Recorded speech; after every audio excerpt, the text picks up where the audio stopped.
ဒီနေ့တော့စီလုံးညီညွတ်မှုနဲ့ပတ်သက်တဲ့တကယ်ကိုထူးခြားတဲ့ဇလန်ကပုတ်ကိုတင်ဆက်ပေးခြင်းပါတယ်ဒါကတော့ခေါင်းစိုးဘာသာစကားသဘောတူညီချက်အကြောင်းပါပဲကဲဒီမိခွန်းလေးကိုအရင်ဆုံးစဉ်းစားကြည့်ကြရအောင်လူဖွဲ့စည်းတစ်ခုတည်းမှာပဲဘာသာစကားပုံစံနှမျိုးကွဲပြားနေတဲ့အခါအားလုံးကိုဘလို့များတဆုတစီတဲ့ဖြစ်အောင်လုပ်နိုင်မလဲဒါကတော်တော်လေးကိုဖြည့်ရှင်းရခက်တဲ့စင်ခေါ်မှုကြီးတစ်ခုနော်အော်ဖို့ကောင်းတာကအဲ့ဒီအဖြေကိုကျွန်တော်တို့မြန်မာနိုင်ငံမှာပဲတွေ့ကြရတာပါခေါင်းဆိုးလူမျိုးတွေပေါ့သူတို့ဟာဒီလိုဘာသာစကားကွဲပြားနေတဲ့ပြဿနာကိုဘသူနိုင်ဘသူရှောင်းဆိုတဲ့နီလန်းနဲ့မဖြေရှင်းပဲအားလုံးအတွက်ရှင်းပြစေမယ့်နီလန်းတစ်ခုကိုရှာတွေ့ခဲ့ကြတယ်ကဲပထမဆုံးဝင်နေတဲ့ခေါင်းဆိုးလူဖွဲ့စည်းရင်ဆိုင်ခဲ့ရတဲ့အခြေအနေကိုတစ်ချက်ကြည့်လိုက်အောင်ဒါကသူတို့ရဲ့အတွင်းပိုင်းကွဲပြားမှုတွေကနေဖြစ်ပေါ်လာတဲ့စင်ခေါ်ချက်တစ်ခုပါပဲဒီမှာတကယ်စိတ်ဝင်စားဖို့ကောင်းတာကဘာလဲဆိုတော့သူတို့မှာဘာသာစကားပုံစံနှစ်မျိုးရှိတယ်နှမျိုးလုံးလည်းပြန်လာနားလဲကြတယ်ဒါပေမဲ့အဲ့ဒီမှာပဲအန်ဒီရဲကရှိနေတ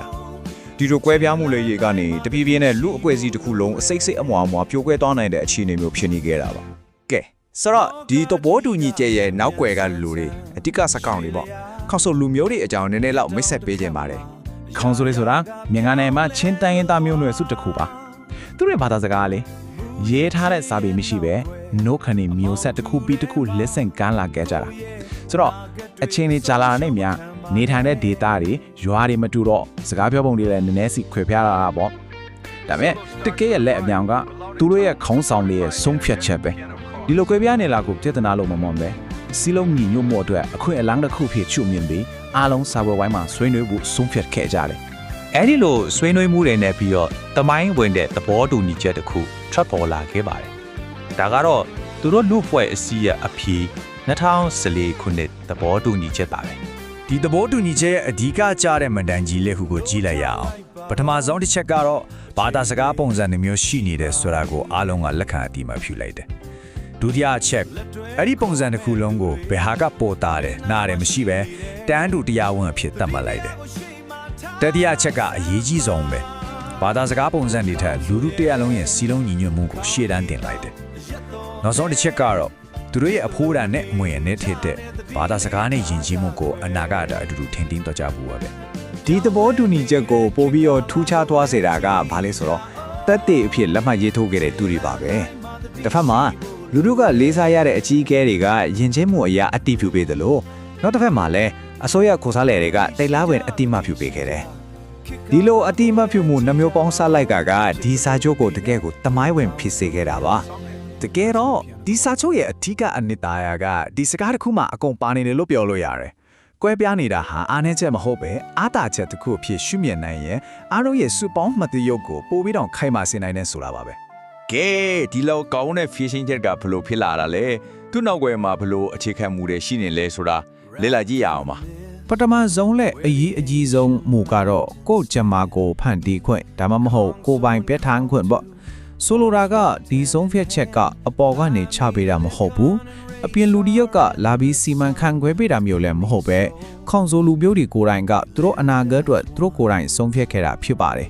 ်ဒုတိယမှုကတော့ငိမ့်ချမ်းတဲ့အုပ်ချုပ်မှုပုံစံပဲသူတို့ကဘယ်စကားကပူကောင်းတယ်ပုံမှန်တယ်ဆိုပြီးပြန်ခိုင်းတာမျိုးမလုပ်ခဲ့ဘူးအဲ့ဒီစားပုံစံနှမျိုးစလို့အတူရင်တွဲနေထိုင်တဲ့နီလန်ကိုရွေးချယ်ခဲ့တယ်ဒါဟာကွဲပြားမှုကိုပဋိပက္ခအဖြစ်မမြင်ပဲအာသချက်ကိုပြောင်းလဲလိုက်တာပါပဲအခုဆိုရင်တော့ဒီဇလန်ကဒေတာအတွင်းကိစ္စလေးတစ်ခုမဟုတ်တော့ဘူးကဘာအတွက်တောင်စံနမူနာတစ်ခုဘယ်လိုဖြစ်လာနိုင်တယ်လဲဆိုတာကြည့်ကြရအောင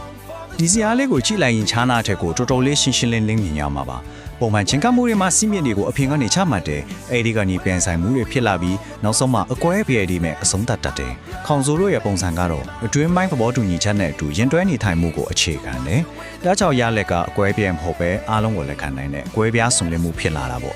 ့ဒီသဘောတူညီချက်ကလေအခုဆိုရင်စာရွက်ပေါ်ကစာသားတက်တက်မဟုတ်တော့ဘူးဒါဟာချင်းတိုင်းရင်းသားတွေအကြောင်းလေ့လာနေသူတွေအတွက်တိုင်းရင်းသားအုပ်ချုပ်မှုပုံစံတွေကိုသူတေသနာလုပ်နေသူတွေအတွက်လူမှုဘာသာဗေဒပညာရှင်တွေနဲ့လူနည်းစုဘာသာစကားတွေကိုမှတ်တမ်းတင်နေသူတွေအတွက်အလွန်ဖိုးတန်တဲ့မူရင်းအထောက်အထားတစ်ခုဖြစ်လာခဲ့ပါတယ်။ဆိုတော့ဒီဇလန်တစ်ခုလုံးကနေကျွန်တော်တို့အဓိကရလိုက်တဲ့သင်ခန်းစာကတော့ရှင်းပါတယ်။လူဖွဲ့စီတစ်ခုအတွင်းကကွဲပြားမှုတွေကိုရင်ဆိုင်တဲ့အခါအနိုင်အရှုံးဆုံးဖြတ်စရာမလိုပါဘူး။အားလုံးပါဝင်တဲ့ဘုံသဘောတူညီချက်တစ်ခုတည်ဆောက်နိုင်မယ်ဆိုရင်အဲ့ဒါဟာအကွဲအပြဲကိုတားဆီးနိုင်တဲ့ကောင်းဆုံးကိရိယာတစ်ခုပဲဆိုတာကိုကောင်းဆိုတို့ရဲ့ဇလန်ကတက်တည်ပြနေပါတယ်။နောက်ဆုံးအနေနဲ့ဒီမင်းကုန်းလေးတစ်ခုနဲ့ပဲဆုံးသက်ချင်ပါတယ်။ကျွန်တော်တို့ပတ်ဝန်းကျင်မှာရှိတဲ့ပฏิပတ်ခါတွေကို အနိုင်အရှုံးဆိုတဲ့လမ်းနဲ့သွားမယ်စားအားလုံးတဲ့စီးမြင်တဲ့ဒီပြန်ရေးဆွဲပြီးဖြည့်ရှင်းနိုင်မယ်ဆိုရင်ကောလောကကြီးကဘယ်လိုများဖြစ်သွားမလဲဒီကြောင့်ဆက်ပြီးတွေးတော့ကြည့်ဖို့တိုက်တွန်းရင်းနဲ့ပဲဒီတင်ဆက်မှုကဆုံးသတ်လိုက်ပါတယ်